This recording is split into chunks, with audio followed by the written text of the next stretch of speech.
मेळघाटातील पाणी टंचाई दिवसेंदिवस अधिक गंभीर होत चालली आहे। एप्रिल महिन्याच्या तुलनेत मे महिन्यात टंचाईग्रस्त गावांची संख्या तब्बल 38 वाढली असून आता 84 गावांमध्ये प्रशासनाला विशेष उपाययोजना राबवाव्या लागत आहे।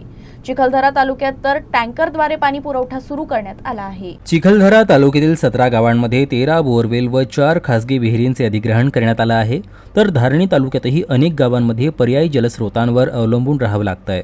मोर्शी तालुक्यात 13, वरुडमध्ये 12, नांदगाव खंडेश्वरमध्ये 12 आणि चांदूर रेल्वेमध्ये 6 गावांमध्ये पाणी टंचाईची स्थिती गंभीर असल्याचं अहवालात नमूद करण्यात आलंय। पावसाळा अवघ्या काही आठवड्यांवर येऊन ठेपला असला तरी सध्या ग्रामीण भागातील पाणी टंचाईची स्थिती चिंताजनक असल्याचं चित्र आहे। त्यामुळे प्रशासनासमोर पाणी पुरवठा सुरळीत ठेवण्याचे मोठे आवाहन निर्माण झाले आहे।